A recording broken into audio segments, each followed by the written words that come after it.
मुश्किलें दिल के इरादे आजमाती हैं, स्वप्न के पर्दे निगाहों से हटाती हैं। हौसला मत हार गिर कर ओ मुसाफिर, ठोकरें इंसान को चलना सिखाती हैं।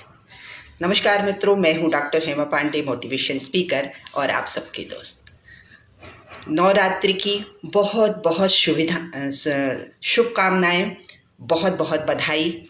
आप सबके जीवन में माँ दुर्गा अपनी दया बनाए रखें, अपना आशीर्वाद प्रदान करें, सुख समृद्धि और खुशियाँ आपके जीवन में आए। दोस्तों, आज एक ऐसी ही कहानी कि यदि आपने ईश्वर पर विश्वास किया, अपने पर विश्वास किया, तो कोई भी ताकत आपको हारने नहीं देती है। गांव का ही एक दाम्पत्य जीवन मैं आपसे शेयर करना चाहती हूँ। हस्बैंड वाइफ और बच्ची, छोटी सी बच्ची थी और पत्नी थे। पति बहुत पीता खाता था। ऐसी परिस्थिति में घर की माली हालत बहुत खराब थी, लेकिन उस महिला ने हिम्मत नहीं हारी। कहते हैं महिलाएं तो बिल्कुल मल्टीटास्किंग होती है, दुनिया भर के कष्टों को सह करके भी अपने बच्चे की परवरिश करती हैं। और ऐसी ही वो माँ थी, घर की तमाम जिम्मेदारियों का निर्वहन करती और अपने बच्ची के लिए अच्छे स्वप्न देख रही थी, कुछ बनाने की कोशिश कर रही थी। दोस्तों, जैसा आप सोचते हैं ईश्वर वैसा ही आपको बना देता है। एक दिन गुस्से में उसके पति ने जब पैसे मांगे और उसने पैसे देने से इनकार कर दिया, तो उसने भरी बरसात में, तूफान में अपनी पत्नी और उस छोटी सी नन्ही सी जान को घर से बाहर निकाल दिया। जब वो घर से बाहर जा रही थी तो भगवान माँ दुर्गा उसे देख रही थी, क्योंकि दुर्गा की माँ की वो अनन्य भक्त थी। और अब परीक्षा की घड़ी। रास्ते में थोड़ी ही दूर पर चली थी कि उसे बेटी को बहुत भूख लगने लगी। कहने लगी, माँ मुझे बहुत तेज भूख लगी है। माँ ने कहा, बेटा थोड़ा धैर्य रखो, जरूर माँ दुर्गा हमारी सुनेंगी, जरूर हमें कुछ न कुछ हमारा सहारा बनेगा। न जाने ऐसा क्या हुआ कि जब वो एक होटल से निकल रही थी, ऐसे में ही एक होटल वाले ने उन्हें बुलाया। एक तरह का वो जनरल स्टोर भी था और दोनों माँ बेटी को भरपूर भोजन कराया। लाखों दुआएं देने लगी, कहने लगी अगर काम मिल जाता तो कल की भी व्यवस्था हो जाती है। छोटी सी बच्ची है, भूख लगाती है इसको। व्यापारी बहुत खुश हुआ। उसने कहा, अगर आप मेहनत करना चाहती हैं तो मेरे पास एक काम तो है, मेरे यहाँ बर्तन कर दो, साफ सफाई कर दो और ज़रूरत पड़ने पर ग्राहकों को पानी पिला दो। मैं ज़्यादा तो नहीं दे पाऊँगा, 5,000 रुपये आपको दे सकता हूँ। महिला को लगा जैसे मुँह मांगी मुराद मिल गई हो।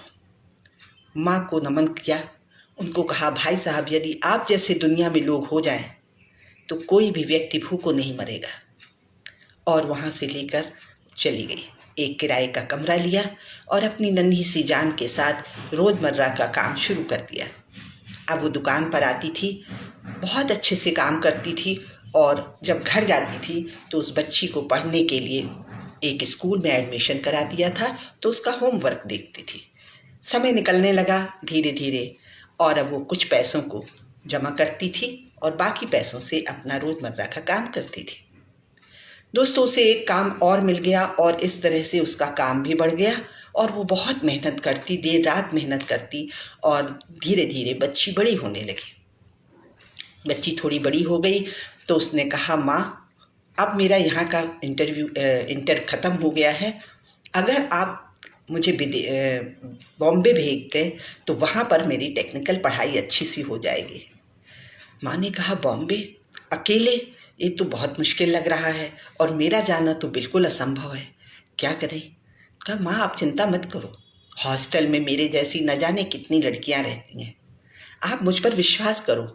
और आप ही ने तो सपना देखा था कि मैं आसमान में उड़ूँ, आज वो वक्त आ गया है माँ। माँ ने कहा ठीक है, मैंने रामू भैया के पास जो पैसे जमा किए हैं वो मैं ले आती हूँ और मैं तुझे बॉम्बे के लिए भेज देती हूँ। उसने कहा कोई साथ में अगर जाता तो और अच्छा रहता। बेटी ने विश्वास दिलाया कि माँ दुर्गा है ना हमारे साथ, हम वहाँ जाकर सारी व्यवस्था करके आपको बताएंगे।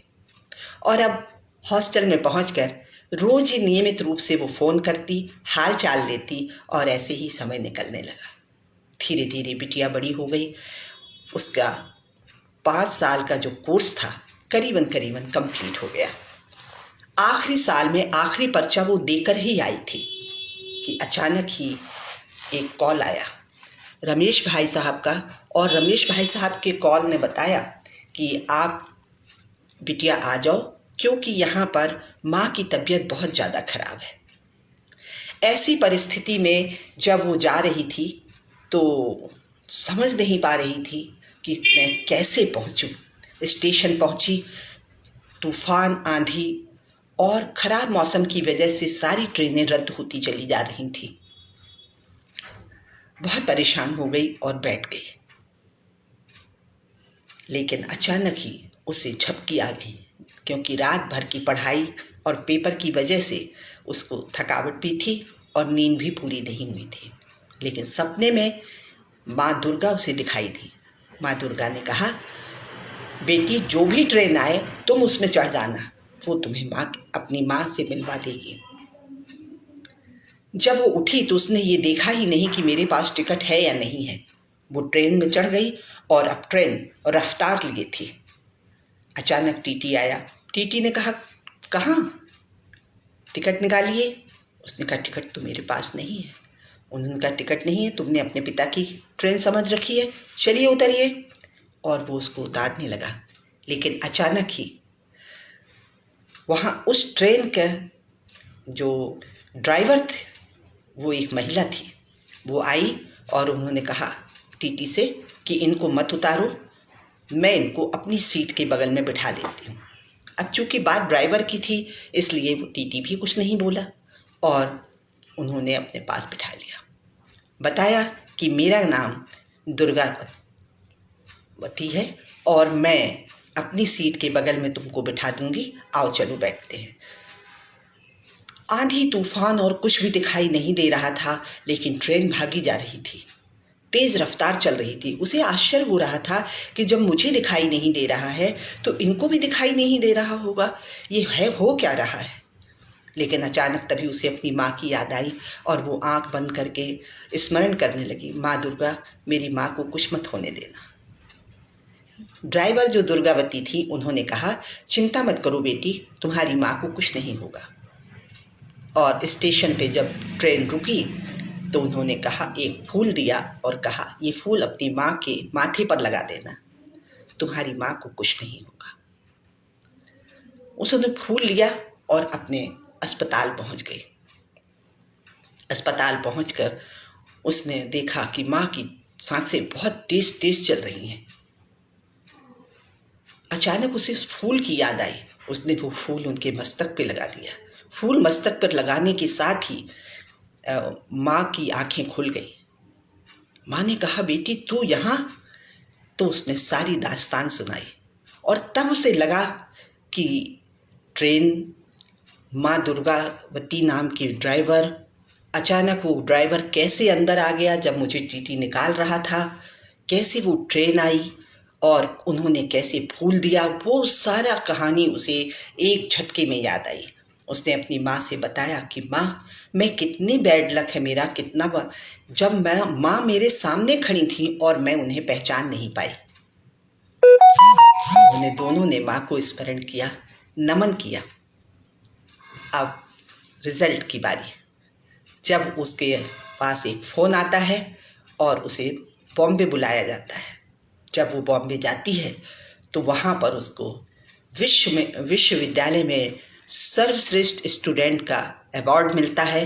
बहुत अच्छे नंबरों से वो फर्स्ट क्लास पास हुई थी। कई कंपनियों ने उसे नौकरी का ऑफर दिया और इस तरह से वो माँ बेटी का जीवन सुखी हुआ। बोलो माँ भवानी की जय। यदि माँ दुर्गा माँ ने अपने हाथ में आपको ले लिया है तो कोई ताकत नहीं है कि दुनिया की कोई ताकत आपको निराश कर सके, परेशान कर सके, हताश कर सके। बस विश्वास बनाए रखना, कभी पीछे मुड़कर मत देखना। आगे चल रहे हो, उन पर विश्वास बनाए रखो, आगे बढ़ते रहो। निश्चित तौर पर खुशियाँ आपके दामन में आएंगी। जय माँ भगवती। जय हिंद, जय भारत।